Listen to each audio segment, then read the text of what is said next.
Hai Augers, welcome home and happy Passover buat kita semua yang dipanggil Tuhan Yesus untuk menjadi pemenang. Nah, tapi teman-teman, untuk kita itu bisa tetap menjaga hidup kita di dalam kasih karunia Tuhan, penting loh untuk kita bisa bertumbuh bersama-sama, disupport dengan saudara-saudara seiman. Oleh karena itu, kami mau mengajak teman-teman semua yang baru pertama kali join di ibadah online ini, atau mungkin teman-teman belum tergabung di dalam komunitas rohani kami yang bernama Connect Group. Yuk teman-teman bergabung di dalamnya dengan cara menghubungi nomor yang tertera di layar TV atau layar gadget teman-teman semua. Oke, langsung aja daftarin supaya kita bisa terkonek dan bertumbuh bersama. Selain itu, persembahan merupakan bagian dari ibadah ini. Mari kita memberikan persembahan yang terbaik dan teman-teman dapat memberikan persembahan melalui transfer ke rekening atau scan QR Code yang tertera di layar TV dan gadget teman-teman semua. Oke, langsung aja kita siapkan hati kita untuk beribadah pada hari ini. Sama-sama kita satu di dalam doa ya. Tuhan Yesus, terima kasih buat kasih-Mu. Buat setiap kami Tuhan, kami mau memuji menyembah Engkau, mendengarkan firman-Mu. Biar setelah dari ini Tuhan kami menjadi pemenang dan terus hidup di dalam kasih karunia-Mu Bapa. Thank you Tuhan, di dalam nama Yesus kami siap untuk beribadah. Amin. Happy Sunday.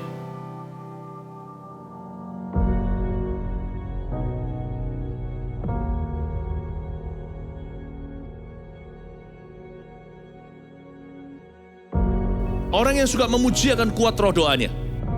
Orang yang berdoa pasti berakhir memuji.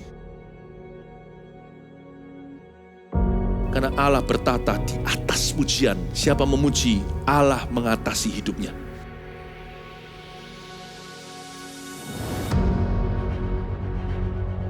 The Year of Praise, tahun pujian menjadi sebuah petualangan yang tiada dua. Menjadi sebuah pelajaran hidup yang langsung dari Kristus. Menjadi sebuah pengalaman yang indah. Waktu kita memuji Tuhan, seluruh kerajaan itu berdiri di sampingmu. Waktu kita memuji, seluruh kerajaan Allah dan kereta-keretanya yang tidak kelihatan berkuda dan berapi-api itu berada di kanan kiri. Semakin fisik kita lemah, roh kita semakin memuji Tuhan. Semakin jasmani kita terbatas,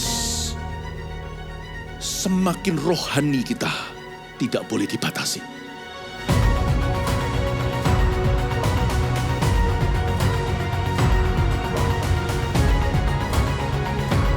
Welcome to the Year of Praise and Provision. Mari kita mengizinkan Tuhan merajut rancangan yang belum pernah kita bayangkan.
sabar, sebab Kau yang selalu berkobar dalam badai. Imanku kan teguh percaya dalam segala kesesakan. Kau yang akan selalu menolong, memandangku dengan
to be praised, oh Lord.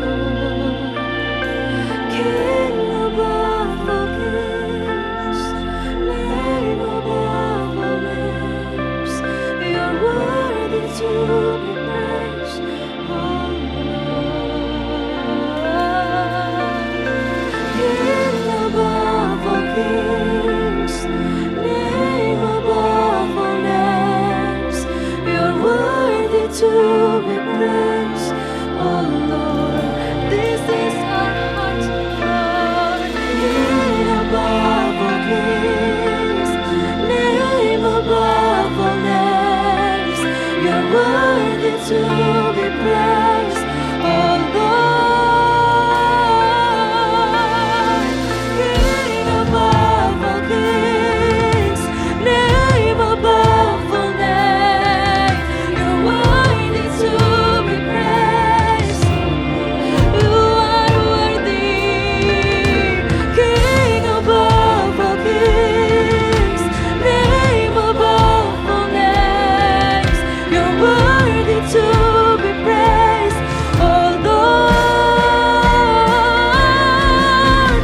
King above all kings, name above all names, you're worthy to be praised, oh Lord.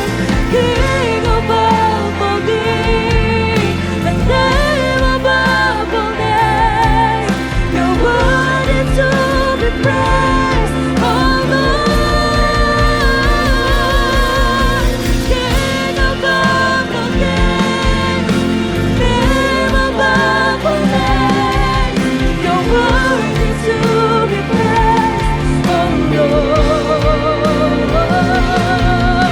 King above all kings, yes you are, oh Lord. Yes you are, oh Lord.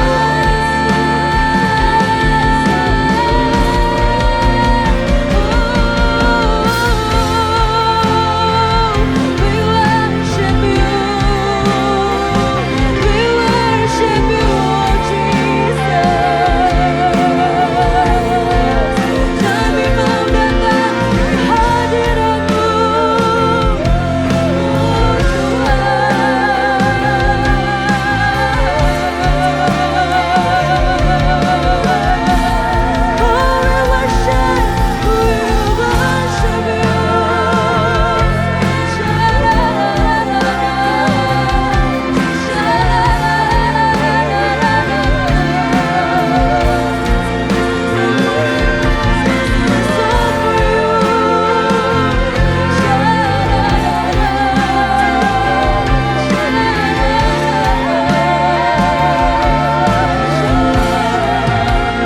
This is all for you, Lord. This is all for you, Lord.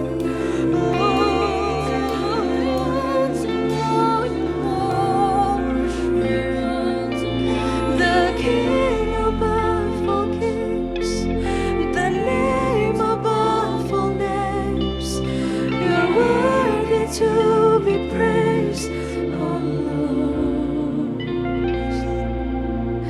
The King above all kings, the name above all names, you're worthy to be praised, oh Lord.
Because I know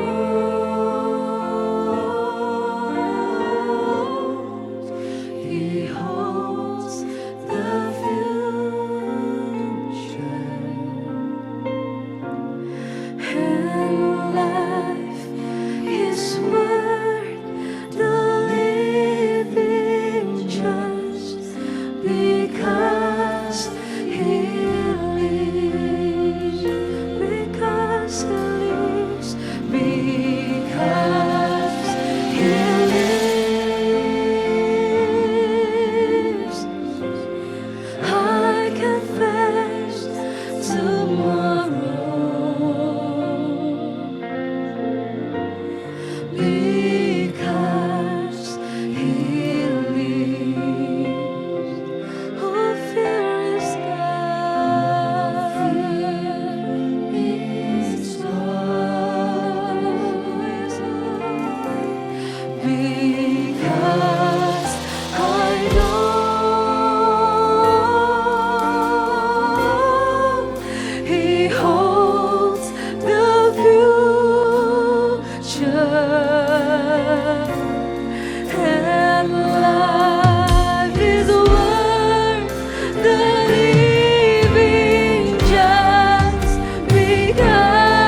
Tuhan, Aku di sini.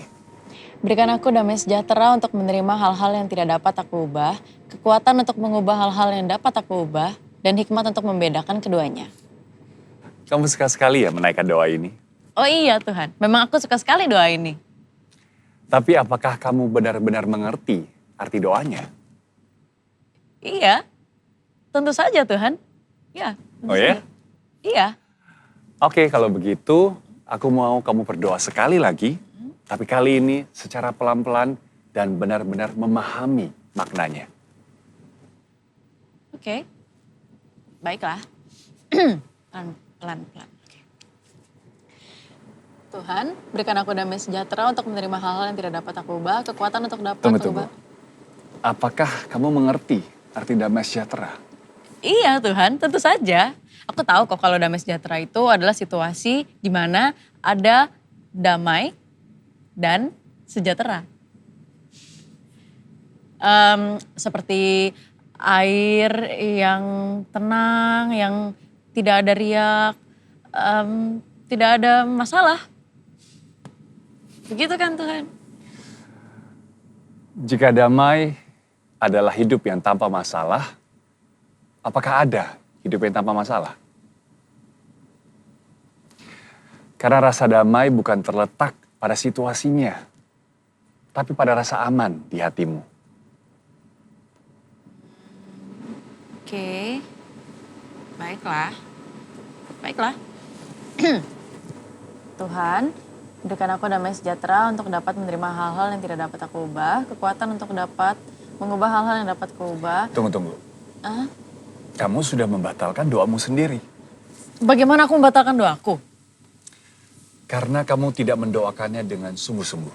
Tapi aku sungguh-sungguh Tuhan. Begini, memang mulutmu mengucapkan doanya. Tapi pikiranmu saat ini sedang memikirkan begitu banyak masalah yang sedang kamu hadapi. Dan secara terus-menerus, kamu terus berpikir bagaimana seharusnya segala sesuatu berjalan. Aku mau kamu mengerti bahwa ada beberapa hal di dunia ini yang di luar kendalimu. Aku tahu Tuhan, aku tahu bahwa memang banyak hal di dunia ini yang di luar kendaliku. Dan aku ini sudah menerima bahwa hidupku ini memang banyak masalahnya. Tapi kan aku juga harus mengusahakan sesuatu. Seperti firman-Mu sendiri yang mengatakan bahwa iman tanpa perbuatan adalah mati. Maka aku berusaha untuk melakukan sesuatu dan aku menyerahkan hasilnya kepada Tuhan. Begitu kan? Tapi kamu juga perlu menyerahkan usahanya kepadaku. Bagaimana caranya Tuhan?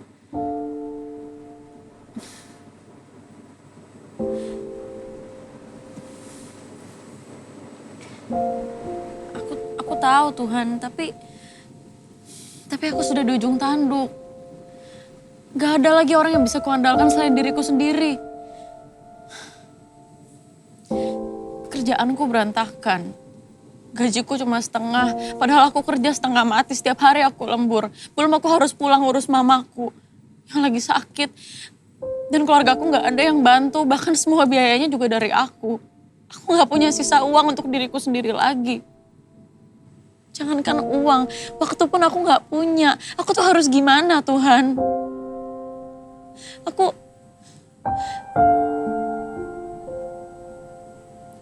takut.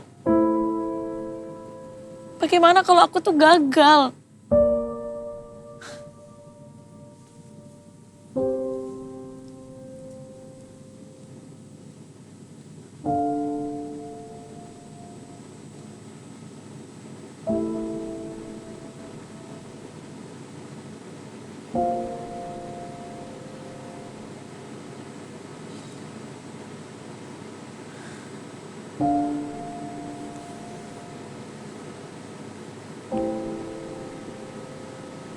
Ya. Ya Tuhan.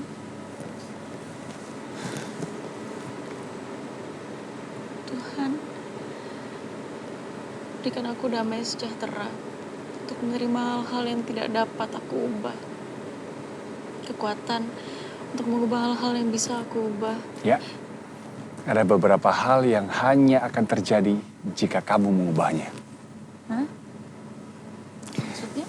Seperti menghormati pemimpinmu di tempat kerjamu. Tuhan, tapi aku selalu bersikap baik padanya. Aku juga selalu menuruti setiap apapun yang diperintahkan sama bosku. Iya, tapi hatimu kepahitan terhadapnya. Dan kamu merasa dia tidak layak untuk mendapatkan yang terbaik dari dirimu. Tuhan, tapi dia memang gak layak disebut pemimpin. Bukankah aku turut bekerja untuk mendatangkan kebaikan atas pekerjaanmu? Tuhan, tapi dia itu gak pernah menghargai apa yang orang kerjakan. Buat apa aku ini bekerja sepenuh hati untuk orang kayak gitu? Kalau begitu, siapa yang layak mendapatkanmu bekerja sepenuh hati? Tuhan, dia tuh gak pernah melihat apa yang aku lakukan. Tapi aku melihatmu. Aku ingat bagaimana kamu mengerjakan laporan yang memang bukan bagianmu, hanya demi bosmu tidak kehilangan muka di depan direksi. Itu bagus sekali. Dan aku sangat merindukan meal kedua darimu.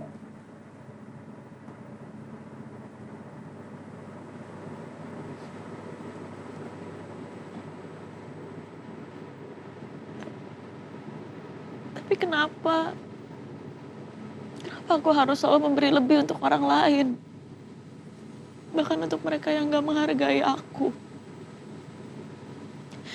Kenapa semua orang menuntut sesuatu dariku? Dan aku harus selalu mengorbankan diriku untuk orang lain, Tuhan.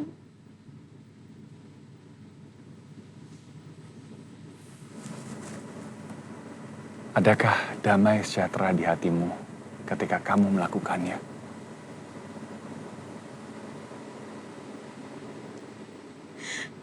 Aku tahu itu hal yang benar untuk dilakukan. Tapi ini terlalu berat, Tuhan.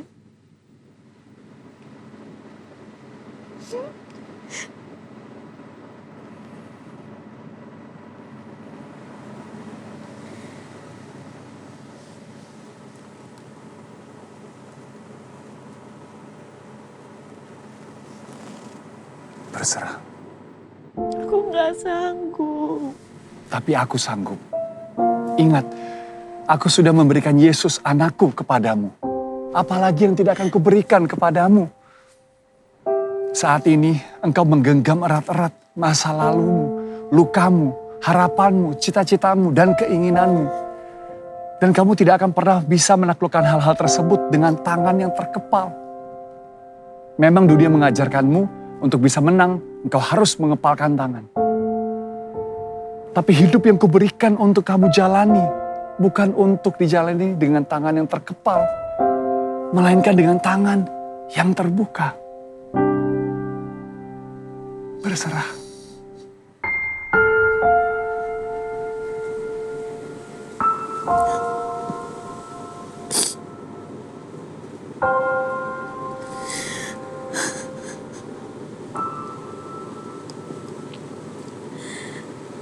Tuhan, berikan aku damai sejahtera untuk menerima hal-hal yang tidak dapat aku ubah. Kekuatan untuk mengubah hal-hal yang dapat kuubah. Dan hikmat untuk dapat membedakannya.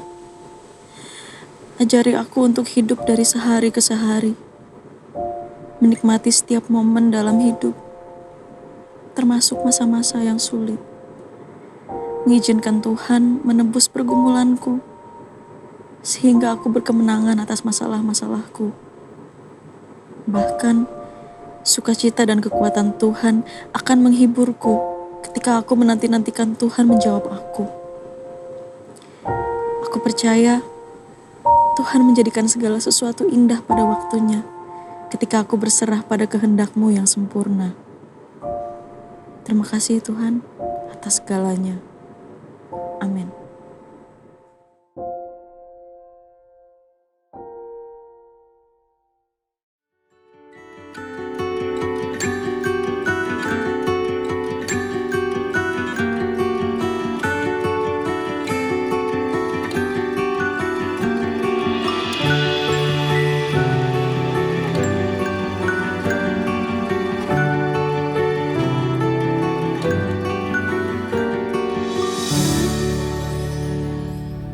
Terima kasih Tuhan, terima kasih 2000 tahun yang lalu Engkau bersedia turun di muka bumi ini, mati untuk kami dan bangkit untuk kami.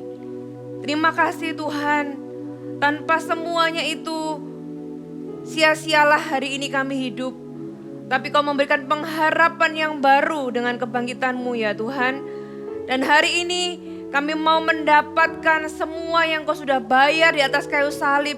Dan juga sebuah pengharapan di dalam kebangkitan 2000 tahun yang lalu ya Tuhan. Bersyukur hari ini kami ada.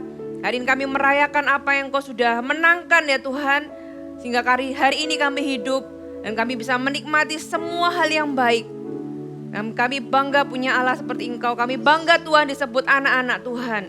Terima kasih. Kami mengucap syukur, kami mengasihi-Mu. Yang mengasihi Tuhan katakan sama-sama. Amin. Halo, dimanapun Anda berada hari ini kita merayakan Hari Raya Paskah. Ya, kita merayakan kebangkitan Yesus. Kalau 2 hari yang lalu, hari Jumat, ada Jumat Agung, kita tahu Yesus mati di atas kayu salib. Hari ini kita merayakan Paskah, kita merayakan kebangkitan Tuhan kita. Nah, bagi kalian yang hari ini mengikuti ibadah hari ini, apakah kalian tahu sebenarnya kita ini memperingati kebangkitan Tuhan itu apa sih yang kita peringati gitu ya? Kenapa sih kita ini memperingati kebangkitan Tuhan setiap tahun ya? Kalau kalian setiap tahun merayakan ulang tahun. Ya, kalau ulang tahun apa yang dirayakan? Kita merayakan our existence, keberadaan kita. Kita lahir di dunia ini, kita merayakan 15 tahun yang lalu, 17 tahun yang lalu aku lahir di muka bumi ini gitu ya. 20 tahun yang lalu kita merayakan kehadiran kita di bumi ini. Terus kita ngapain kalau kita ulang tahun? Kita rayakan kebaikan Tuhan. Ya, selama sekian tahun ini Tuhan itu baik, sampai hari ini aku masih ada. Makanya kalian bisa merayakan ulang tahun. Dan biasanya kalau ulang tahun ngapain? Tiup lilin, kemudian apa? Make a wish gitu kan, wish for the better future. Punya wish, punya harapan, punya doa nanti ke depan aku pengen punya ini, aku pengen mencapai ini gitu ya. Dan itu tidak salah dan itu yang kita rayakan, kalian rayakan setiap tahun ketika kalian ulang tahun. Nah pertanyaannya, hari ini tuh hari kebangkitan Tuhan Yesus. Tahu nggak kenapa dirayakan? Ngapain sih, apa yang spesial, apa yang menarik, apa yang perlu dirayakan dari kebangkitan Yesus? Hari ini saya mau Anda tahu, hari ini saya mau Anda mengerti mengapa kita merayakan. Jangan sampai Anda cuma tahu, oh ya aku hari ini merayakan Paskah gitu ya, flat. Kalau saya tanya kepada beberapa orang muda, tahu nggak Paskah itu apa? Oh ya, Paskah itu Yesus sudah nggak di dalam kubur lagi. Yesus itu bangkit. Nah, kenapa kok kita merayakan? Habis itu sing gitu ya. Nggak tahu jawabannya apa. Nggak bisa kasih exact answer, nggak bisa kasih jawaban yang meyakinkan kenapa kita harus merayakan Paskah. Nah, kalau kalian itu nggak tahu kenapa kita merayakan Paskah, itu kayak kita datang ke sebuah acara, clueless ini acara ngapain gitu kan. Terus padahal di dalam acara itu mungkin ada door prize, ada hadiah. Kalian pulang, kalian datang clueless gitu, nggak tahu, cuma datang karena diajak temen, karena memang harus datang misalnya ya. Pulang ya get nothing. Sedangkan orang-orang yang tahu, mereka itu mendapatkan apa yang mereka itu dapatkan, apa yang sudah disediakan di acara itu. Nah hari ini saya nggak mau kalian itu cuma melewati Paskah begitu saja gitu ya, tanpa tahu bahwa sebenarnya ada banyak hal besar, ada wonderful things gitu ya about tentang kebangkitan Yesus dari antara orang mati. Nah, kalau hari ini kalian ibadah lagi, dengar firman lagi, kalian pernah nggak berpikir, kenapa sih hari ini aku ini ibadah? Kenapa sih aku ini dari kecil diajari untuk pergi ke gereja? Apakah karena kalian adalah anak dari papa mama yang Kristen, sehingga kalian pergi ke gereja gitu ya, sehingga nggak ada bedanya dengan anak lain yang juga dari kecil diajar beribadah ke tempat ibadah yang lain. Bedanya hanya kalian Kristen, kamu ke gereja gitu ya, anak yang lain beribadah juga tapi di tempat ibadah yang lain. Nah, saya mau kasih tahu, kalian harus tahu bahwa kekristenan itu bukanlah sekedar agama. Oke, Christianity is not just like another religion. bukan seperti sekedar agama-agama yang lain. Kalian di Paskah ini, saya berdoa kamu punya keyakinan yang kuat tentang apa yang engkau percayai. Bukan karena disuruh papa mama, bukan karena kamu ini Kristen dari kecil, bukan karena diajak teman, bukan karena harus ke gereja. Tapi kamu tahu kenapa aku ini percaya Yesus.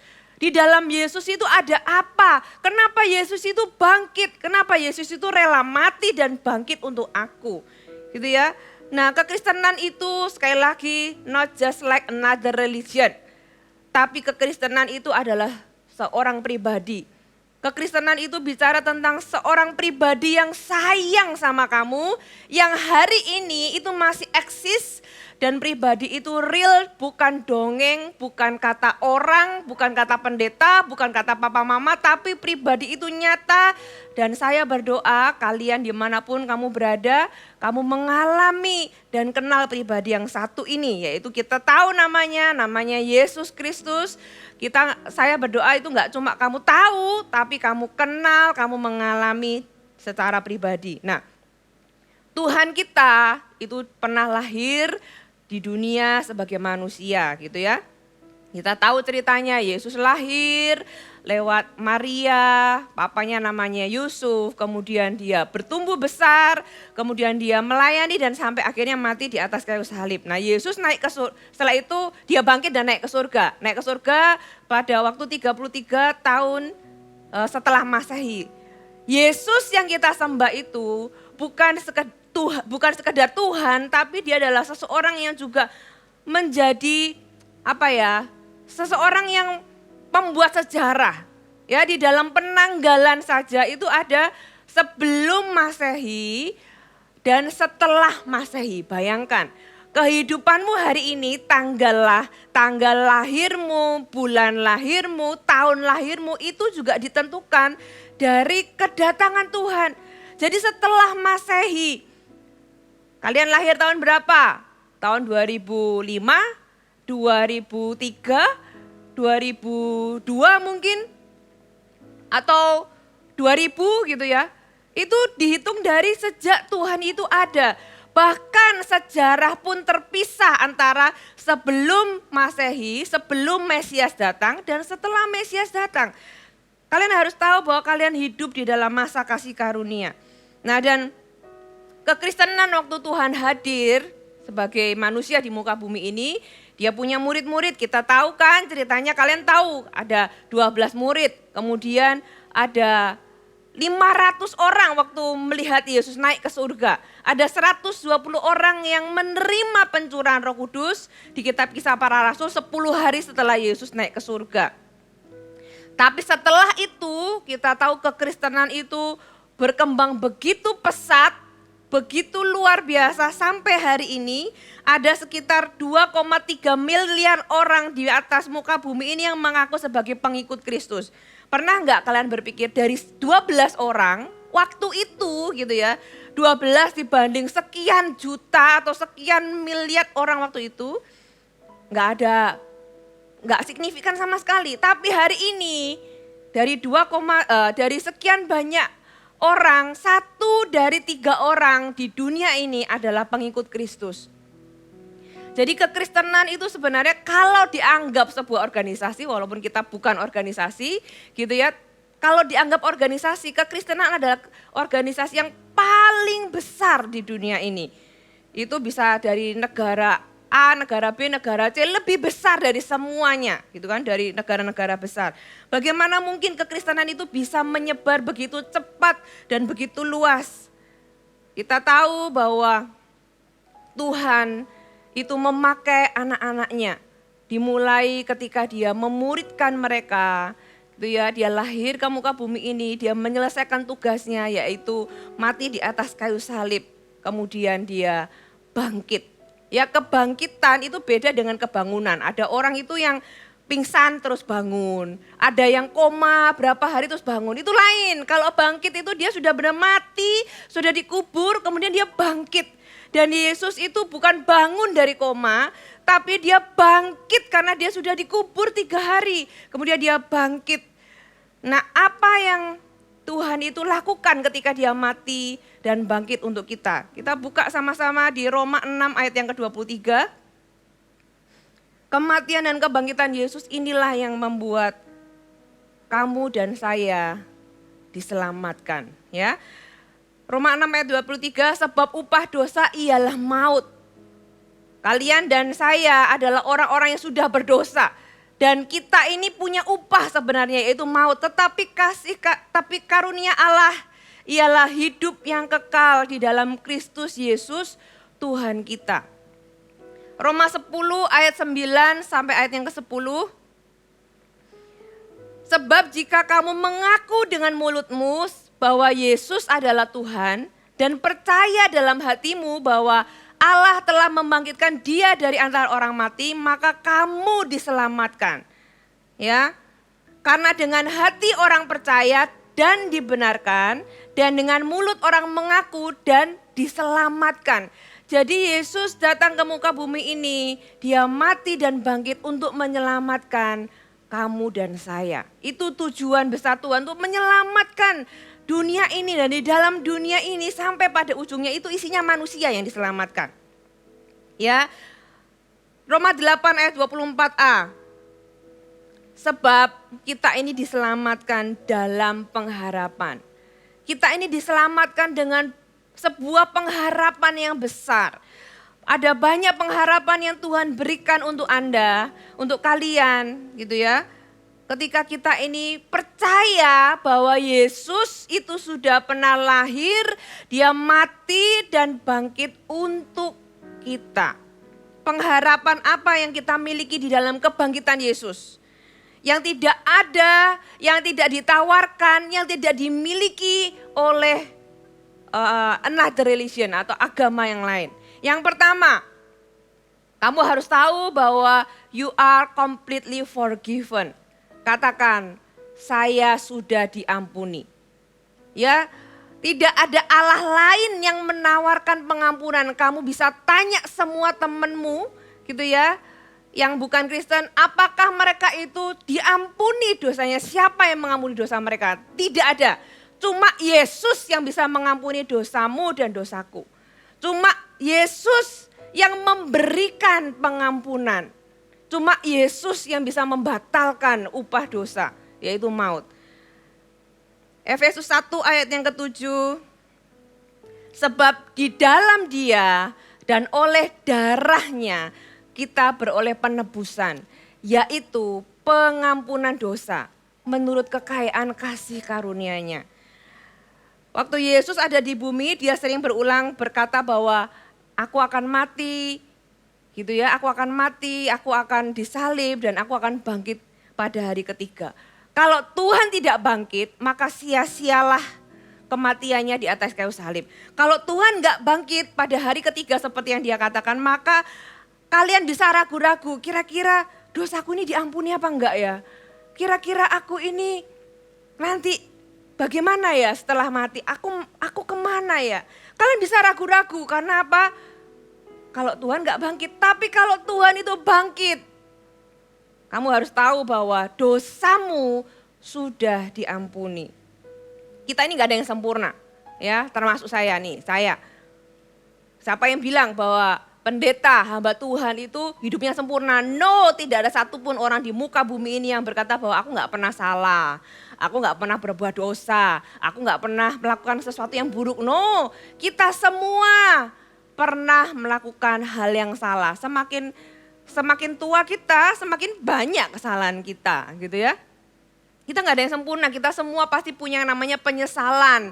Kita semua pasti punya yang namanya kesalahan. Kita semua pasti pernah berdosa. Kita tahu ada hal-hal yang tidak seharusnya kita lakukan tapi kita lakukan. Nah Tuhan itu gak mau kamu bawa beban rasa bersalah itu sepanjang hidupmu. Kenapa? Karena Tuhan sudah menebus dosamu. Tuhan sudah mati dan bangkit untukmu. Karena beban rasa bersalah, beban untuk menanggung segala sesuatu di masa lalu yang kalian rasa, aduh harusnya aku gak lakukan ini, aduh kenapa aku lakukan ini dan sebagainya. Itu sangat melelahkan dan menyakitkan dan Tuhan gak mau kamu bawa terus. Dan Tuhan sudah menanggungnya di atas kayu salib. Kalau kalian pernah gak kalian berpikir, siapa sih yang sebenarnya membunuh Yesus? Kalau kalian baca kitab di Matius, Lukas, Markus, Yohanes gitu ya. Mungkin cerita itu menceritakan, oh Yesus dibunuh, dikhianati oleh Yudas. Terus kemudian dibawa ke mana ini? Ke Pilatus gitu ya. Terus sama orang banyak disuruh disalibkan. Sebenarnya siapa yang menyalibkan Yesus? Kita buka di Yesaya pasal yang ke-53. Yesaya 53 ayat yang ke-6 sampai ayat yang ke-10. Kita sekalian sesat seperti domba. Masing-masing kita mengambil jalannya sendiri, tetapi Tuhan telah menimpakan. Jadi siapa yang menimpakan? Tuhan yang menimpakan kepadanya kejahatan kita sekalian. Ayat yang ke-7, dia dianiaya tetapi dia membiarkan dirinya ditindas dan tidak membuka mulutnya seperti anak domba yang dibawa ke pembantaian. Seperti induk domba yang keluh di depan orang-orang yang mengunting bulunya, ia tidak membuka mulutnya. Sesudah penahanan dan penghukuman ia terambil dan tentang nasibnya siapakah yang memikirkannya? Sungguh ia terputus dari negeri orang-orang hidup dan karena pemberontakan umatku ia kena tulah. Ayat yang ke-10. Tetapi Tuhan berkehendak meremukkan dia dengan kesakitan. Siapa yang berkehendak meremukkan dia? Tuhan. Apabila ia menyerahkan dirinya sebagai korban penebus salah, ia akan melihat keturunannya, umurnya akan lanjut dan kehendak Tuhan akan terlaksana olehnya. Kalau saudara baca ayat ini adalah nubuatan 700 tahun sebelum Yesus lahir. Yesaya sudah bernubuat, Yesaya sudah kasih tahu nanti akan lahir seorang juru selamat yang akan menebus umatnya dengan cara mati gitu ya, untuk menebus umatnya. Dia diremukkan karena pemberontakan umatnya. Jadi siapa yang sebenarnya membunuh Yesus di atas kayu salib? Bukan Pilatus, bukan orang banyak, bukan imam besar, bukan Yudas yang mengkhianati, tapi sebenarnya yang pertama itu Allah Bapa sendiri. Allah Bapa memang pada awalnya merancangkan, tahu nggak kapan Yesus itu dirancangkan untuk mati di atas kayu salib? Pada waktu bahkan sebelum manusia jatuh ke dalam dosa. Manusia Adam dan Hawa waktu dia di Taman Eden, Tuhan itu sudah tahu. Ketika ada pilihan untuk berbuat dosa, berarti harus ada solusi untuk dosa sebelum mereka berbuat dosa. Tuhan sudah sediakan solusinya. Jadi Allah Bapa itu sudah memberikan solusi. Kalau manusia berbuat dosa, dia rela menyerahkan anaknya yang tunggal. Jadi siapa yang membuat Yesus mati di atas kayu salib? Yang pertama itu Tuhan sendiri. Yang kedua itu karena kita. Karena kamu dan saya. Kalau kita nggak pernah berbuat dosa, Tuhan nggak perlu naik ke atas kayu salib dan mati. Tapi karena kita ini berbuat dosa, karena kita ini sudah jatuh ke dalam dosa, Yesus harus naik ke atas kayu salib dan dia mati untuk dosa kita. Ini memberikan sebuah pengharapan bahwa kita tidak lagi perlu menerima hukuman dosa, yaitu apa? Neraka, yaitu maut. Kita hidup di dalam damai dengan Tuhan. Kita nggak lagi berseteru. Dosa membuat manusia itu terpisah dengan Tuhan. Dosa membuat kita itu bisa jauh dengan Tuhan. Tapi ketika kita di dalam Yesus, Tuhan bukan lagi menjadi seteru kita. Karena Tuhan itu gak bisa kumpul dengan yang namanya dosa. Tuhan itu gak bisa jadi satu dengan yang namanya dosa. Ketika Yesus menebus kita, kita itu diperdamaikan dengan Tuhan. Kita hidup di dalam damai. Tidak ada lagi penghukuman di dalam Kristus. 2 Korintus 5 ayat ke-18 dikatakan, dan semuanya ini dari Allah yang dengan perantaraan Kristus, karena Yesus sudah mati di atas kayu salib, telah mendamaikan kita. Jadi sebelum Yesus itu mati dan bangkit, kita ini manusia itu berseteru dengan Tuhan. Manusia itu menjadi lawan, nggak bisa klik gitu ya, tidak berdamai. Tapi Yesus sudah mati dan bangkit untuk mendamaikan kita dengan Allah, dengan dirinya. Dan yang telah mempercayakan pelayanan pendamaian itu kepada kami. Artinya kita jangan cuma bisa diselamatkan, tapi kita juga membawa pelayanan pendamaian itu untuk membawa orang-orang lain yang belum diselamatkan itu juga diselamatkan karena iman kepada Tuhan. Ya, jadi pengharapan yang pertama, kita ini sudah kalian harus tahu bahwa kematian dan kebangkitan Yesus itu membuat Anda diampuni dosanya. Completely forgiven, Anda bisa tidur nyenyak gitu ya. Kalau nanti aku bangun dan aku ini gak sengaja berbuat dosa, Tuhan itu sudah mengampuni, bukan berarti terus kemudian kita bisa, oh ya udahlah aku berbuat dosa aja, nanti aku pasti diampuni. Itu namanya kalian menyanyiakan kasih karunia. Tapi kalau kita ini sudah menerima kasih karunia, kita masih bisa nggak jatuh ke sandung? Kita masih bisa nggak berbuat dosa gitu ya, khilaf gitu ya? Bisa. Dan kita punya jalan pertobatan, di situ kita menerima kembali kasih karunia Tuhan. Karena Tuhan itu satu kali mati untuk menebus dosa kita. Completely forgiven. Ya. Yang kedua, kita tidak perlu takut dengan yang namanya kematian. You don't have to be afraid of death. Engkau nggak perlu lagi takut. Ada orang-orang yang, karena kita nggak tahu ya, kita tuh kapan mati. Ada orang yang meninggal dipanggil Tuhan di usia yang bisa dari lahir sampai tua. Kita nggak tahu, dan banyak orang yang tidak tahu kebenaran ini. Kita tuh takut, nanti aku ini setelah mati masuk mana ya?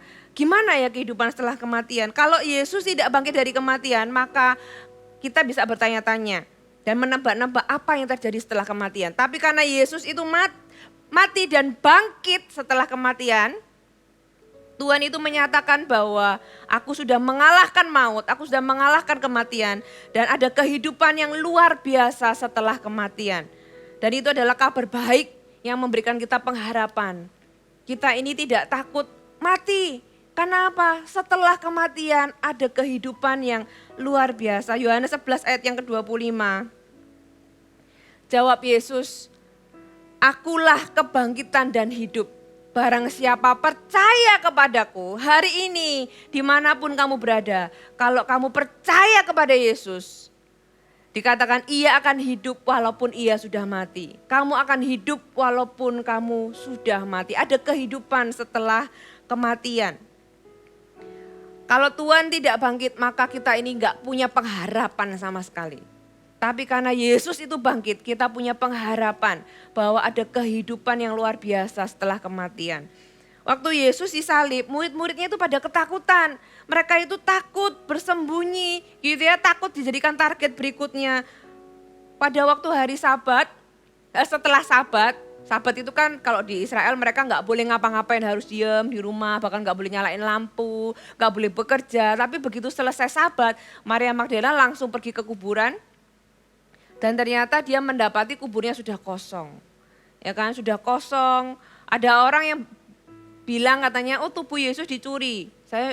Mana ada orang yang nyuri tubuh tapi kain kafannya itu dilipat-lipat, ditinggalkan. Kalau nyuri itu kan ya sekalian sama bajunya gitu ya, sama kain kafannya. Tapi ini kain kafannya tertinggal di situ dengan rapi. Artinya Yesus itu mau kasih tahu bahwa aku ini bangkit dengan sebuah tujuan. Aku ini nggak bangkit kayak tiba-tiba tanpa sengaja gitu ya. Tapi aku ini bangkit dengan sebuah tujuan dan tubuhku ini tidak dicuri. Aku ini benar-benar bangkit. Maria ketika dia ada di kubur itu, dia sedih, dia pikir, waduh, aku gak akan ketemu lagi, bahkan tubuhnya sudah gak ada. Tapi ternyata Yesus menampakkan diri dan dia memanggil Maria. Dia dengar suaranya, dia kenal suara itu. Dia langsung sujud. Terus Tuhan bilang, kasih tahu murid-murid yang lain bahwa aku sudah bangkit. Ya, ketika Maria kasih tahu mereka gak langsung percaya. Tapi akhirnya Petrus dan Yohanes itu lari pergi ke kuburan. Dia menemukan bahwa ya ternyata Yesus sudah enggak ada gitu ya. Dan mereka ingat apa yang Yesus katakan. 2 Petrus pasal yang pertama ayat yang ke-16. Sebab kami tidak mengikuti dongeng-dongeng isapan jempol manusia. Ini Petrus yang tulis ya. Ketika kami memberitahukan kepadamu kuasa dan kedatangan Tuhan kita, Yesus sebagai Raja. Tetapi kami adalah saksi mata. Jadi Petrus itu lihat sendiri kebangkitan Yesus. Petrus itu ketemu. Kisah Para Rasul 1 ayat yang ketiga. Ya, jadi setelah Yesus itu bangkit, Yesus itu gak cuma ketemu sama 12 muridnya, dia ketemu dengan banyak orang. Ketika Kepada mereka ia menunjukkan dirinya setelah penderitaannya selesai. Dan dengan banyak tanda ia membuktikan bahwa ia hidup. Jadi kebangkitan Yesus itu bukanlah dongeng. Kebangkitan Yesus itu bukanlah sebuah cerita isapan jempol belaka. Tapi Yesus itu bangkit dan membuktikan kepada banyak orang bahwa dia itu benar-benar hidup. Sebab selama 40 hari ia berulang-ulang menampakkan diri dan berbicara kepada mereka tentang kerajaan Allah. Bukan yang menampakkan diri di dalam mimpi, bukan menampakkan diri kayak sekedar penampakan, tapi Yesus itu benar-benar hidup dan real. Sehingga Yesus itu enggak cuma menampakkan diri, tapi bercakap-cakap, menceritakan, berbicara tentang kerajaan Allah. Saudara bisa bayangkan, kalau kamu habis 2 hari yang lalu datang ke ibadah penghiburan gitu ya, lihat teman atau saudara meninggal, kamu lihat mayatnya sebelum ditutup peti, kemudian ditutup, kemudian dikubur. Seminggu kemudian atau beberapa hari kemudian kamu ketemu di jalan. Gimana itu perasaannya? Bisa bayangin gak orang yang tadinya itu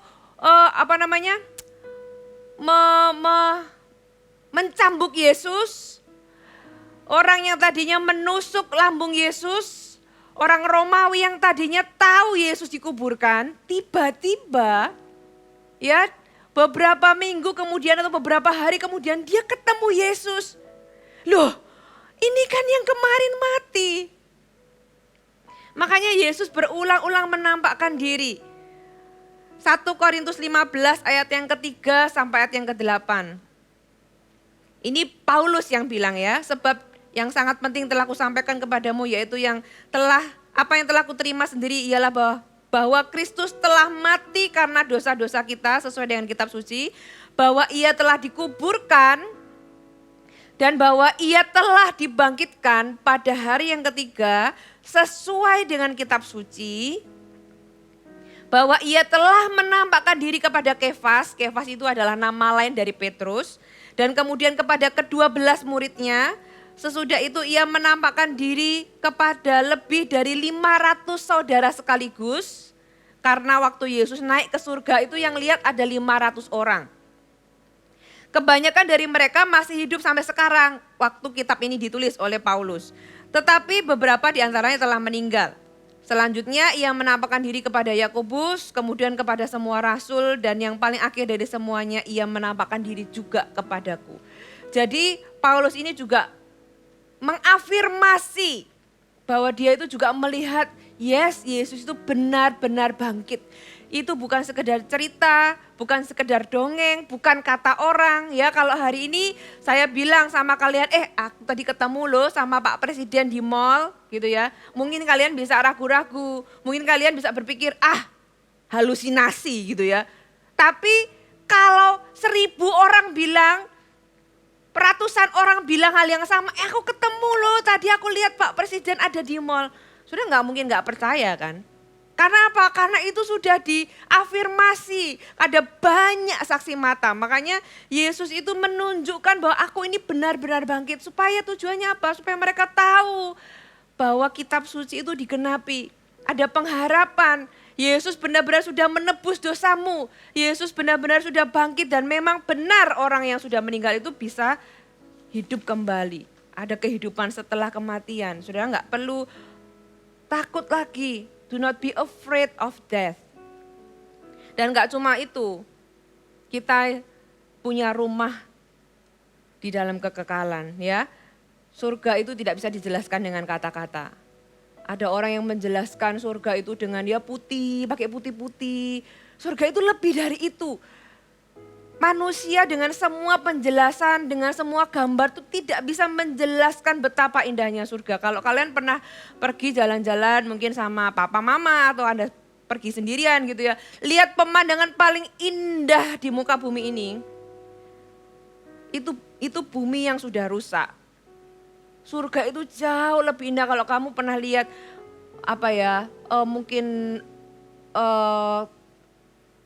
air terjun, pemandangan, gunung, laut dan sebagainya yang very beautiful. Itu enggak bisa compare dengan surga yang nanti kita akan ke sana karena kita percaya Tuhan.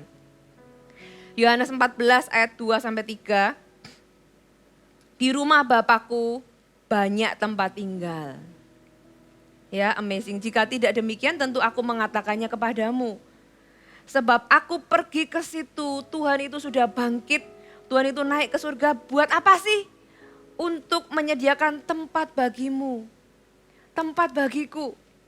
Ya, dan apabila aku telah pergi ke situ dan telah menyediakan tempat bagimu, aku akan datang kembali dan membawa kamu ke tempatku. Ayat ini sebenarnya so sweet ya.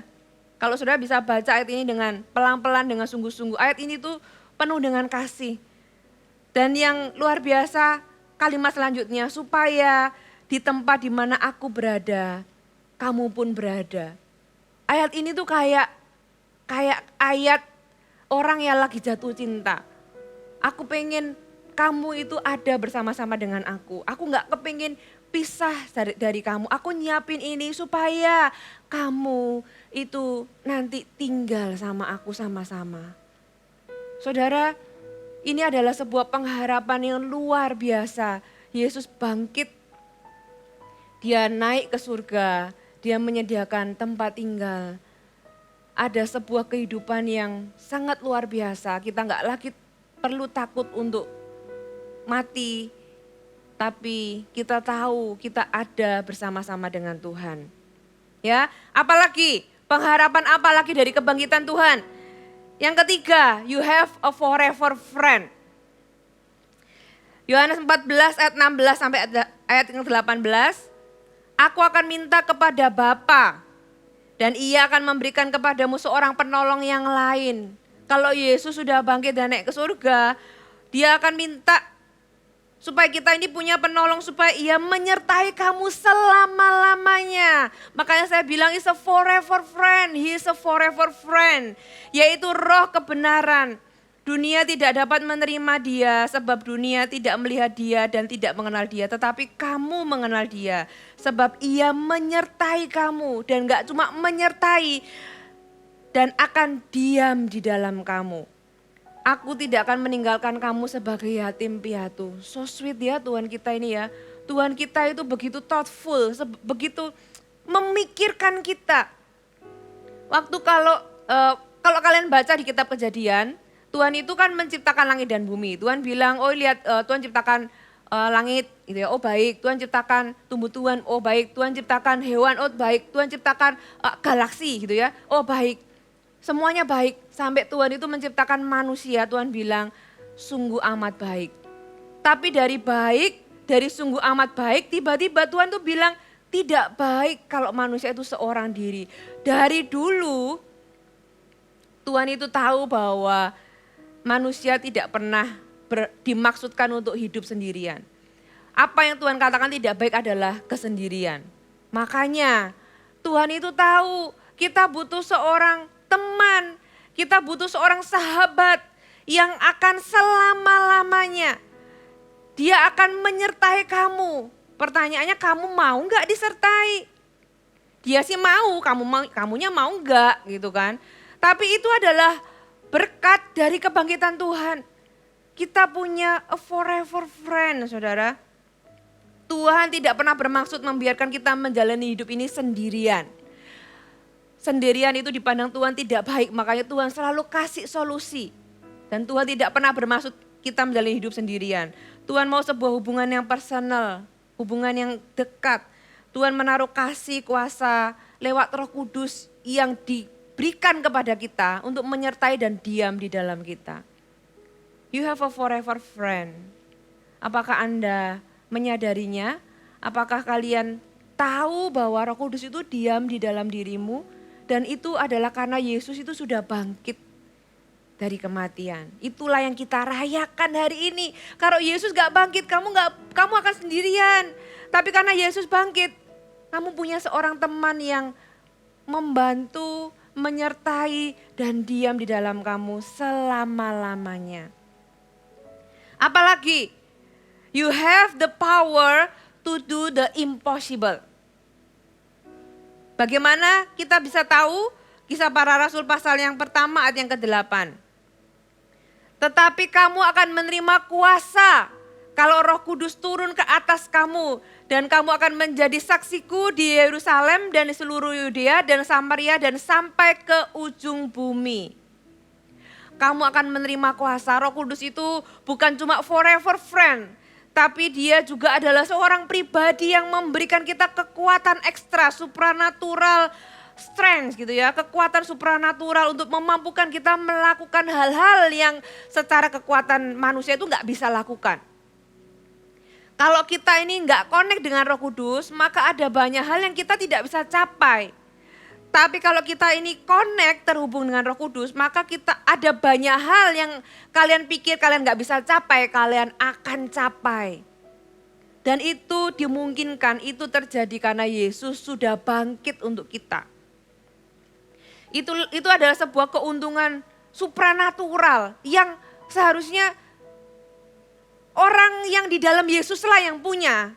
Cuma orang yang punya Yesus, yang percaya Yesus yang punya. Roh Kudus itu diberikan kepada orang yang percaya kepada Yesus. Percaya kepada kebangkitan Yesus. Dan Tuhan tidak pernah bermaksud membiarkan kalian menjalani hidup dengan kekuatan sendiri. Karena kalau kita ini menjalani hidup dengan kekuatan sendiri, kita tuh akan berkata, aduh aku sudah gak sanggup lagi. Aduh aku menyerah aja deh. Aduh aku sudah capek, aku sudah gak mampu lagi. Aku gak bisa mengampuni, aku gak bisa melakukan ini. Ini tuh terlalu mustahil untuk aku lakukan. Nah itulah gunanya Roh Kudus. Roh Kudus itu bukan cuma friend, bukan cuma teman, bukan cuma penolong. Tapi dia adalah pribadi yang memampukan kalian bisa melakukan perkara-perkara luar biasa. Ya Efesus 1 ayat yang ke-19 sampai ayat yang 20. Dan betapa hebat kuasanya bagi kita yang percaya. Kamu percaya enggak kalau kamu punya Roh Kudus?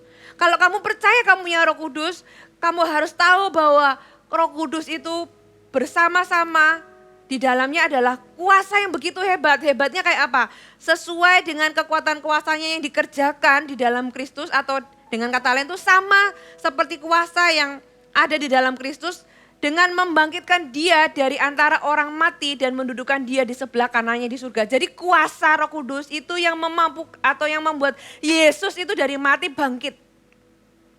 Kuasa yang sama itu memampukanmu untuk membuat apa yang mati di dalam hidupmu itu bangkit. Apa? Mungkin hari ini kuliahmu, ya kan? Hubunganmu, mungkin itu karirmu, mungkin itu mimpimu yang sudah mati. Kuasanya yang begitu hebat yang bisa membangkitkan Yesus. Itu juga membangkitkan sesuatu di dalam dirimu yang mungkin sudah mati karena banyak hal. Ya, Roh Kudus dapat melakukan banyak hal di dalam kehidupanmu. Ini adalah kekuatan yang memampukanmu lepas dari jerat masa lalu. Dia memberikanmu kekuatan untuk menghancurkan memori buruk yang selama ini menghantuimu. Roh Kudus memampukanmu untuk mulai kembali ketika rasanya sudah mau menyerah. Roh Kudus memampukanmu untuk mengubah hal-hal yang kalian pikir tidak bisa dirubah dengan kekuatanmu sendiri. Roh Kudus memberikanmu kemampuan, memberikanmu power untuk mengubah kebiasaan buruk. Kalian selama ini struggle kebiasaan buruk apa? Invite Roh Kudus, libatkan Roh Kudus. Itu memampukanmu untuk mengubah, menghancurkan tali, menghancurkan ikatan kebiasaan buruk. Dan mungkin juga luka hati yang tinggal sekian lama. Karena apa? Karena kekuatan manusia itu nggak bisa. Karena kekuatan kita itu terbatas. Itulah kenapa kita dikasih Roh Kudus. Karena Tuhan tidak pernah bermaksud kita hidup dengan kekuatan kita sendiri. Karena hidup kita ini kalau dijalani dengan kekuatan sendiri, we cannot make it. Kita nggak bisa. Ya, Roh Kudus memampukanmu untuk tetap berjalan ketika kamu merasa ingin berhenti. Kita punya Roh Kudus, itulah harapan, itulah sesuatu yang Tuhan berikan kepada kita karena Yesus sudah bangkit dari antara orang mati. Itulah kenapa kita adalah orang-orang yang penuh pengharapan lebih dari semua orang lainnya. Kita adalah orang-orang yang penuh dengan pengharapan. Ya. Yang terakhir, kalian harus tahu bahwa Yesus mati di atas kayu salib. You are loved endlessly. Engkau dikasihi tanpa batas. Yohanes 3 ayat yang ke-16. Yohanes 3 ayat ke-16, karena begitu besar kasih Allah akan dunia ini. Garis bawahi, karena begitu besar kasih Allah akan kamu dan aku. Sehingga ia telah mengaruniakan anaknya yang tunggal, supaya setiap orang yang percaya kepadanya tidak binasa, melainkan beroleh hidup yang kekal. Alasan satu-satunya alasan kenapa Yesus itu mati di atas kayu salib. Dijelaskan di ayat ini. Karena begitu besar kasih Allah akan dunia ini. Saya nggak ngerti kasihnya seperti apa. Kenapa? Karena saya nggak bisa ngerti bagaimana seseorang itu bisa menyerahkan anaknya yang tunggal. Dengan inisiatifnya sendiri. Dengan kerelaannya sendiri. Tanpa paksaan.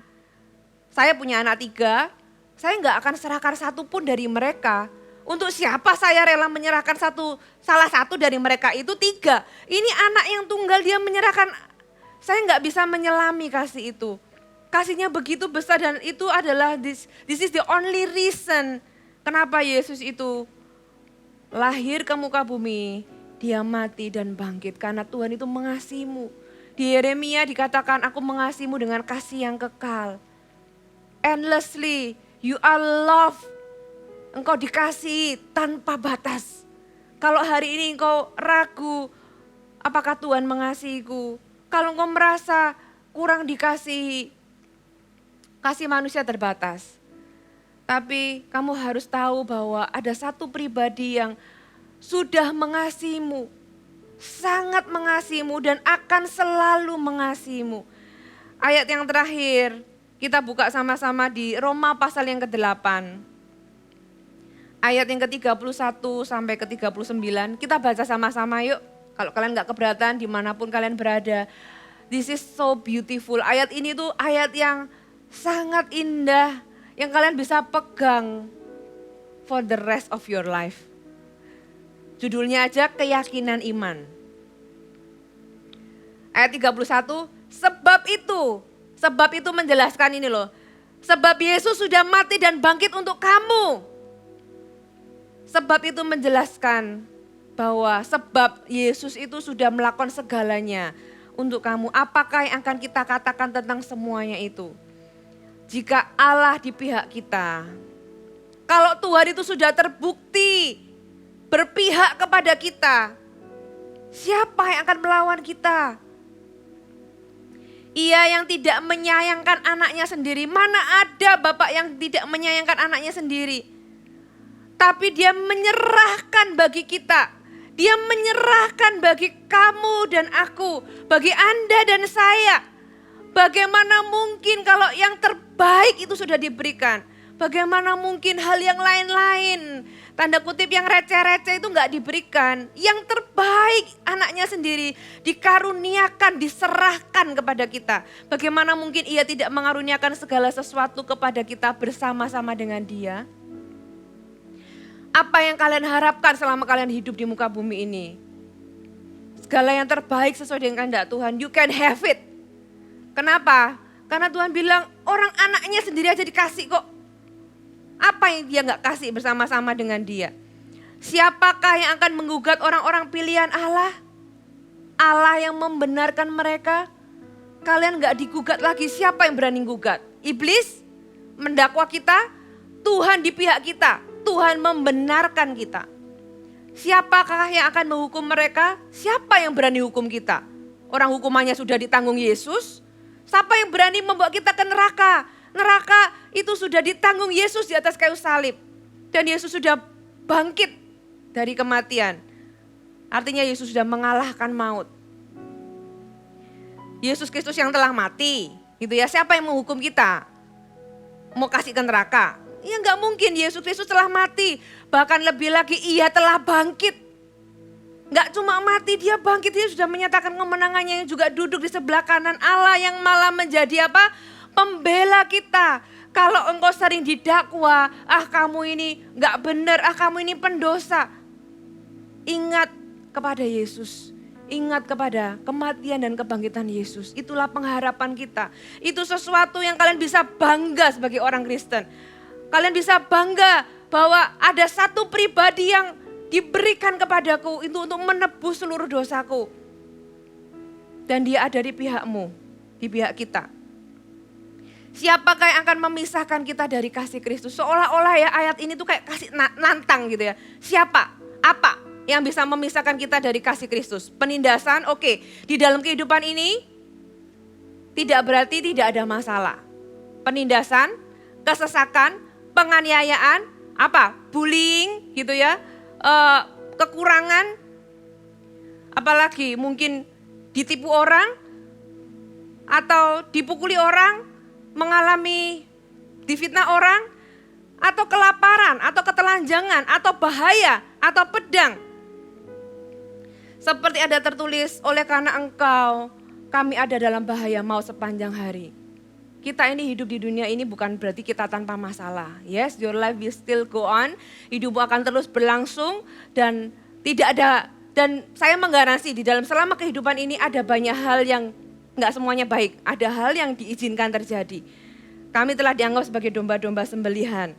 Tetapi dalam semuanya itu, di dalam hal apapun, semua tadi sebut keburukan, ada penganiayaan, kelaparan, ketelanjangan, bahaya, pedang. Di dalam semuanya, you can name it. Kita lebih daripada orang-orang yang menang. Kenapa kita menang? Kenapa kita enggak terkalahkan? Kenapa enggak ada yang bisa menghancurkan kita? Oleh Dia yang telah mengasihi kita. Karena Tuhan mengasihi kita. Itulah jaminan kemenangan kita. Itulah jaminan kemenangan kita. Karena Yesus itu, kalau Bapa itu mengasihi kita, Dia menyerahkan anaknya untuk mati dan bangkit. Dan itu menjadi sebuah fondasi, sebuah pengharapan, sebuah kepastian, sebuah keyakinan bahwa apapun bisa terjadi, tapi apapun itu di dalam semuanya itu tidak ada yang bisa memisahkan kita dari kasih Tuhan. Yesus mati karena mengasihi kita dan kita adalah orang-orang yang menang. Bukan karena kekuatan kita, bukan karena kemampuan kita, tapi kemenangan kita terletak pada kasih Yesus yang tanpa batas. Yes, life is hard, but God's love is beyond all the hardship. Ya, hidup ini sulit, hidup ini berat. Tapi kasih Tuhan itu melampaui kesulitan hidup kita. Melampaui semua pencobaan dan semua hal buruk yang mungkin kita bisa alami. Kasih Tuhan melampaui semua itu.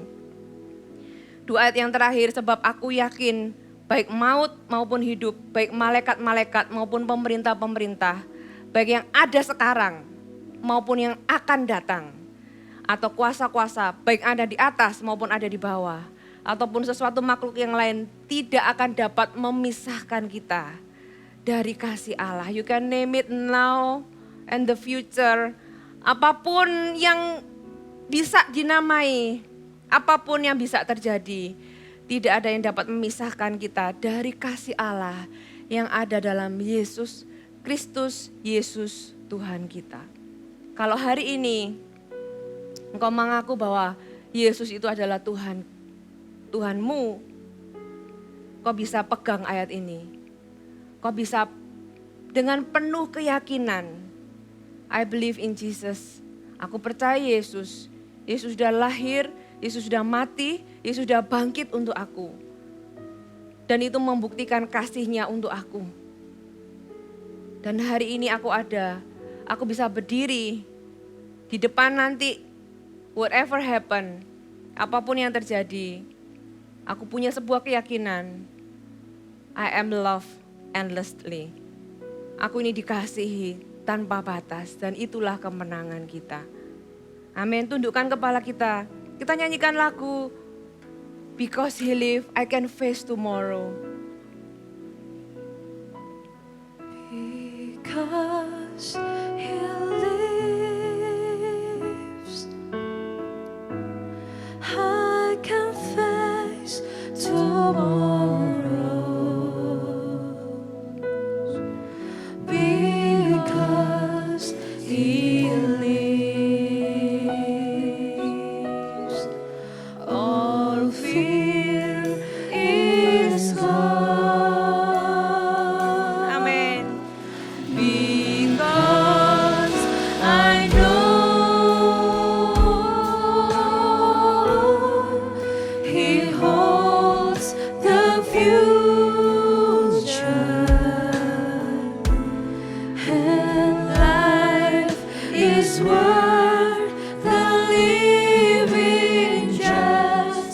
Because He lives. Katakan dengan sungguh-sungguh nanti katakan because He lives. Because He lives. Yes, I can face tomorrow. I can face tomorrow. Thank you Tuhan. Because He lives. All fear is gone. Because I know He holds the future, and life is worth the living just because He lives. Katakan dengan sungguh-sungguh dengan imanmu, katakan. Because He lives. Yes. Karena Kau sudah bangkit ya Tuhan. I can face tomorrow. Because He lives. All fear is gone. Because I know He holds the future, and life is worth the living just because He lives. Saudara, hari ini adalah hari yang layak kita rayakan. Hari ini sesuatu yang indah pernah terjadi 2000 tahun yang lalu dan sampai hari ini dan selama-lamanya efeknya akan tetap ada. Bagi orang yang hari ini hidup dan yang akan hidup. Pengharapan di dalam kebangkitan Yesus. Kamu sudah diampuni. You are completely forgiven. Kalau hari ini ada orang-orang yang bergumul, menanggung rasa bersalah, engkau tahu engkau banyak dosa, engkau tahu kau habis melakukan kesalahan. Yesus mati tidak sia-sia. Saya nggak mau kematian kebangkitannya sia-sia. Hari ini saya mau katakan engkau sudah diampuni. Engkau sudah diampuni, lepaskan itu. Lepaskan rasa bersalah itu di hadapan Tuhan. Dan terima kasih karunia-Nya yaitu pengampunan dosa. Pergilah dan jangan berbuat dosa lagi. Pengampunan tidak untuk dipermainkan, tapi untuk dihargai, untuk diterima dan dihargai. You are completely forgiven. Di dalam kematian dan kebangkitan Yesus, karena Yesus sudah bangkit, you don't have to be afraid of death. Engkau gak perlu lagi takut akan kematian. Ada kehidupan yang luar biasa. Yesus menyediakan sebuah tempat tinggal bagi Anda dan saya. A beautiful place. Sebuah tempat yang cannot describe by words. Gak bisa dijelaskan dengan kata-kata. Seindah apapun yang ada di muka bumi itu tidak bisa dibandingkan dengan apa yang Tuhan sediakan untuk kita. Dan Tuhan sudah membuktikannya lewat kebangkitan Yesus. Apalagi, you have a forever friend. You are not alone. Tuhan tidak pernah bermaksud untuk Anda hidup, menjalani hidup itu sendiri. You have a forever friend. Namanya siapa? Roh Kudus. Yesus bangkit, Dia naik ke surga. Supaya kamu dan aku punya satu pribadi yang tinggal di dalam diri kita, yaitu Roh Kudus. Jangan lagi merasa sendiri. Engkau sadar gak sadar, Roh Kudus itu diberikan untukmu. Hari ini sadari keberadaannya. Engkau punya seorang pribadi yang menyertaimu selama-lama-lama-lamanya. Bukan hanya ketika engkau butuh, tapi a friend itu bukan hanya ketika kita butuh atau enggak butuh. Tapi seorang pribadi yang ada, yang kita hargai, yang kita bisa nikmati hubungan at any times.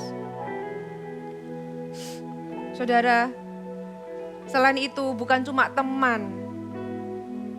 You have the power to do the impossible. Roh Kudus memberikanmu sebuah kekuatan, sebuah kuasa untuk mencapai, melakukan hal-hal yang Anda pikir itu nggak mungkin dilakukan secara kekuatan sendiri ya. Kekuatan kita ini sangat terbatas.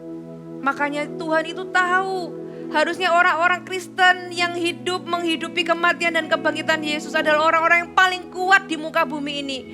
Roh Kudus memampukanmu untuk berjalan lagi, walaupun kau rasanya ingin menyerah.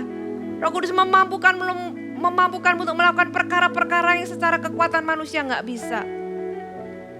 Undang dia, libatkan dia. Yes, dia ada dan tersedia untukmu dimanapun kau berada hari ini. Dan yang terakhir, you have to know that you are loved endlessly. Kau dikasih tanpa batas. Sebuah keyakinan bahwa karena begitu besar kasih Allah akan dunia ini, there is no other reason, tidak ada alasan yang lain selain kasih. Dan karena kasih itulah kita ini disebut dari orang-orang yang lebih dari pemenang. Kita bukan cuma orang-orang yang menang, kita lebih dari pemenang karena Dia yang telah mengasihi kita. You can name it, semua masalah yang akan Anda hadapi, akan kalian hadapi di masa datang. Karena kasih-Nya sudah membuktikan Yesus mati dan bangkit. We can face tomorrow. Kita bisa menghadapi masa depan dengan penuh kepastian. Dengan penuh keyakinan bahwa Allah di pihak kita. Yesus sudah mati untukku. Yesus sudah bangkit untukku. Apalagi yang bisa melawanku kalau Tuhan ada di pihakku. Siapa yang bisa menghancurkanku? Saya kasih judul firman ini tuh bulletproof. Kalian tahu bulletproof? Itu kayak mau ditembak kayak apapun. Kita tuh bulletproof. Kita tuh gak bisa dihancurkan sebenarnya. Kecuali kita meninggalkan Tuhan. Kalau kita tinggal di dalam kasih Tuhan, apapun bisa terjadi. Tapi kita tidak akan pernah bisa dihancurkan. Karena kemenangan kita bukan terletak pada diri kita, tapi di dalam kasih Tuhan yang tanpa batas. Kalau hari ini kau dengar firman Tuhan ini dan kau belum pernah menerima Yesus sebagai Tuhan dan Juru Selamat. Ini waktunya kau terima Yesus sebagai Tuhan dan Juru Selamat. Dia satu-satunya pengharapan di dalam kehidupan ini. Tidak ada Allah lain yang menawarkan pengampunan dosa selain Yesus. Tidak ada Allah lain yang memberikan penolong Roh Kudus-Nya untuk menyertai kita selama kita hidup. Selain Yesus yang sudah mati dan bangkit untuk kita. Untuk seluruh dunia ini. Tapi satu caranya untuk kau bisa menerima semua ini adalah dengan menerima Yesus. Bukan sekedar karena disuruh orang ke gereja, tapi secara pribadi dengan kesadaran kalau engkau belum pernah menerima Yesus sebagai Tuhan dan Juru Selamat, hari ini ikuti doa saya. Katakan, Tuhan Yesus, hari ini aku menerima Engkau, sebagai Tuhan, dan Juru Selamat. Aku percaya, Engkau sudah mati, dan bangkit untukku. Sekarang masuklah dalam hatiku. Jadilah Tuhan dan Raja di dalam hidupku. Selamat, hari ini engkau menjadi anak Allah. Engkau diterima di dalam keluarga Allah. Engkau menjadi bagian di dalam keluarga Allah.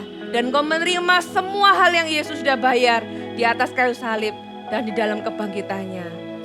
Terima kasih Tuhan untuk firman-Mu hari ini. Dimanapun orang-orang muda ini berada, Kau melepaskan berkat. Berkat yang terbaik dari surga yang membuat engkau keep alive. Membuat engkau mampu menghadapi segala sesuatu yang Tuhan izinkan terjadi dalam kehidupan. Kita nyanyikan lagu ini sekali lagi. Because He lives, lakukan dengan sungguh-sungguh.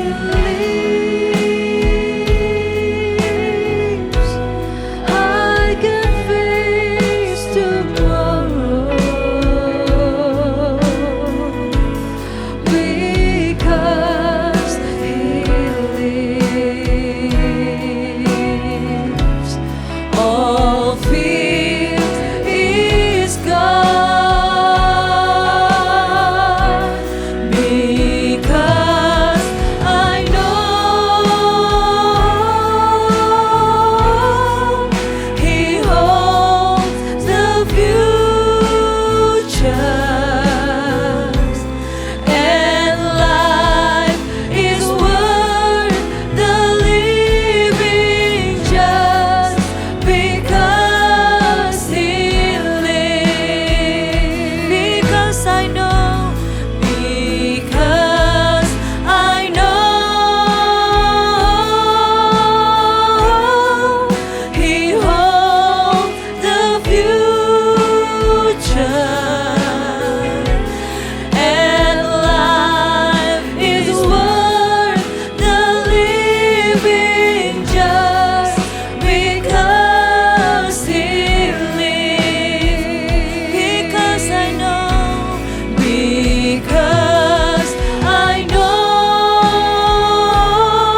Yesus, Engkau Allah yang hidup, Engkau Allah yang bangkit, Engkau Allah yang memberikan kami kemenangan.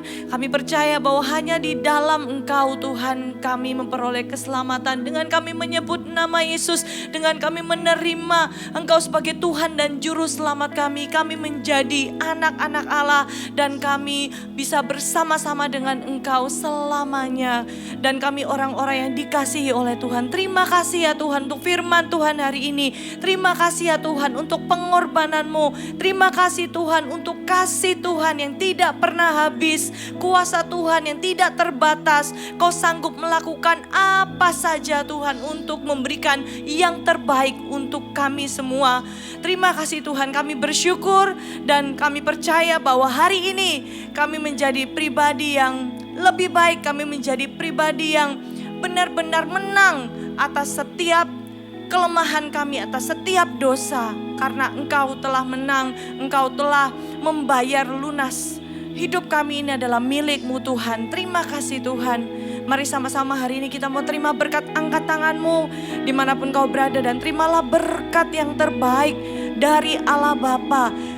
Terimalah juga cinta kasih dari Yesus Kristus yang memberikan nyawanya untuk kita semua, yang memberikan hidupnya, rela mati di kayu salib, bangkit pada hari yang ketiga, memberikan kita kemenangan karena kita dikasihi oleh Tuhan. Dan terimalah juga berkat dari Allah Roh Kudus yang selalu menyertai, memberikan kekuatan, menghibur, menemani di setiap musim, di setiap masa, di setiap kesulitan, di setiap hal dalam kehidupan kita. Dan kehidupanmu tidak akan pernah sama lagi karena Kau punya Tuhan Yesus. Kau punya Allah yang luar biasa. Kau punya Roh Kudus yang selalu menyertai-Mu. Dan biar kita menjadi orang-orang yang tetap setia sampai akhir. Terima kasih Tuhan dan terimalah berkat ini di dalam nama Tuhan Yesus Kristus. Sama-sama yang percaya katakan haleluya. Amin. Selamat Paskah, Tuhan Yesus memberkati.